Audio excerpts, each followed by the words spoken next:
उद्धव ठाकरे असं म्हणाले, जे सोडून गेले त्यांच्यासाठी माझे दरवाजे कायमचे बंद आहे, कदापि परत घेणार नाहीत त्यांना. यावर तुमची काय राहील? दरवाजा उघडा म्हणून सांगितलं कोणी? जर कोणी दरवाजा उघडा म्हणून सांगितलेलंच नसेल तर आम्ही जाणार, आम्हाला घेणार, ही चर्चाच खरं कुठं होता कामा नये. परंतु एक मात्र आहे की शिंदे साहेबांनी आपला दरवाजा थोडासा उघडा ठेवलेला आहे, त्याच्यामुळे तिकडचे आता किती इकडे येत आहेत त्याच्यावर सगळं अवलंबून आहे. आणि म्हणून मला असं वाटतं की आम्ही तिथं जाण्याचा प्रश्नच येत नाही, तिथं कोणाला घेण्याचा प्रश्न येत नाही. लोकसभा निवडणुकीच्या निकालानंतर तुमच्यातले अनेक जण हादरलेले आहेत आणि ते आता विधानसभेच्या निवडणुकीच्या अनुषंगानं विचार करून परत येण्याची. मला असं वाटतं की हे सगळं करण्यापेक्षा आपल्याला जी मतं पडलेली आहेत ही कशामुळं मतं पडलेली आहेत ह्याचं आत्मचिंतन काही लोकांनी करणं गरजेचं आहे.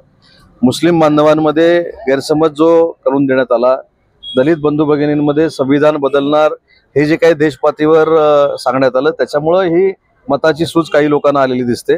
परंतु विधानसभेमध्ये असं काही राहणार नाही, आपल्याला कळेल. परंतु हीच लोकसभेची मतमोजणी होत असताना या देशामध्ये 2 विधानसभेचे देखील निकाल लागलेले आहेत, हे देखील आपल्याला दुर्लक्षित करून चालणार नाही. आणि त्या ठिकाणी थम्पिंग मेजॉरिटीने एनडीए तिथं आलेली आहे. म्हणून मला असं वाटतं की ठीक आहे, ज्या घटना घडल्या, जे काही गैरसमज झाले ते दूर करण्यामध्ये कदाचित आम्ही कमी पडलो असू, परंतु ही संधी आम्ही काही विधानसभेमध्ये कोणाला देणार नाही, विधानसभेच्या निवडणुकीला देणार नाही. त्याच्यामुळे पुन्हा एकदा महायुतीचं सरकार विधानसभेमध्ये येणार हा ठाम विश्वास आम्हाला सगळ्यांना आहे. संजय राऊत वारंवार लोक, स्वतःची लोक आमच्या संपर्कात आहेत, हे झाकण्यासाठी ह्या सगळ्या पत्रकार परिषदा आहेत. आपल्याला पुन्हा महिन्याभरामध्ये कळेल की शिंदे साहेबांचं नेतृत्व कोण कोण स्वीकारतात, कोण कोण आमच्या बरोबर येऊन निवडणूक लढतात, हे तुम्हाला काही कालावधीमध्ये दिसेल. भारत सरकारकडून अमेरिकन कंपन्यांना गुजरातमध्ये कंपन्या चालू करण्यासाठी 70% अनुदान घेत आहेत. यावर पक्षाचे नेते यांनी मला असं वाटतं की याचं उत्तर केंद्र शासनाच्या सर्व्हेमध्ये मिळालेलं आहे.